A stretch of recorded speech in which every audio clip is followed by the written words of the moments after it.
Hi there, in this video I will introduce you to the Playwright Traceviewer. So Playwright Traceviewer is also a graphical user interface tool that helps you explore the traces of a recorded task, of a run task, and see what it did and what happened.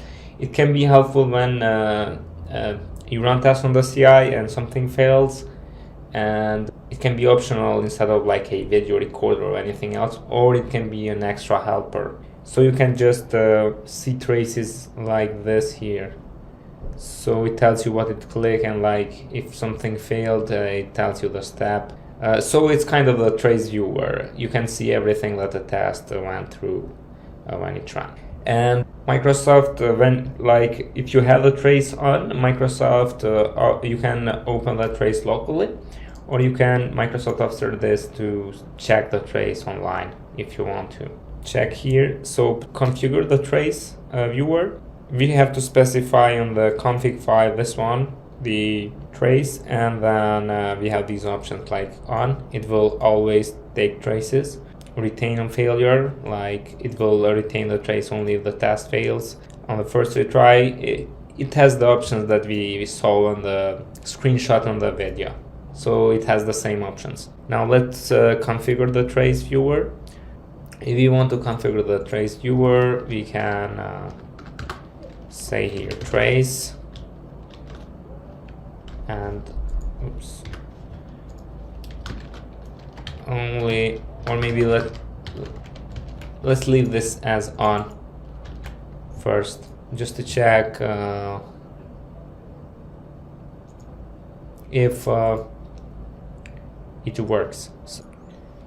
So now if we run the test, let's see. Okay, so test is run and it passed. Now we can check the trace viewer. The trace has been saved here since we have it on. Now if we want to show this trace, we can npx playwright, so we can write show trace, and we should check the location of the trace. So let me copy this, copy the relative path, paste here, click enter, and the trace will open.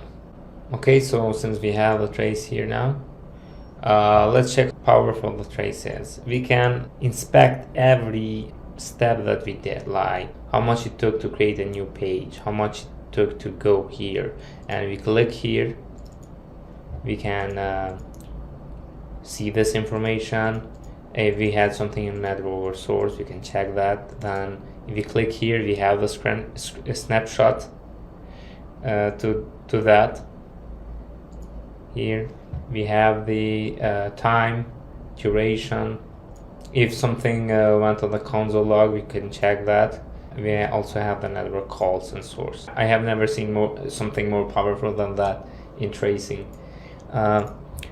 So yeah, for each one, let me increase this, or maybe let me just for each step we have these details. So this just located, I can see it took 5 milliseconds. This typed password, you can see a snapshot of that, and you can check all these information. Same goes for password, login, storage state. So yeah, that was about the trace viewer. I'm gonna show how you can open the trace viewer from the Microsoft option. This can be helpful when you want to share your trace, like you have a problem and you're tracing it and you want to share the trace with someone else. You can just send the file, and your colleague can open it online in the Microsoft.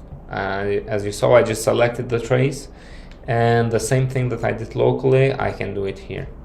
I can check. Let me find this one. Maybe this has more. Yeah, I can check the same things.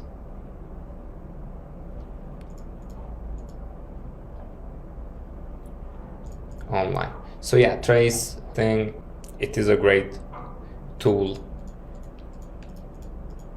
for debugging and also for saving any information that you want about the tests.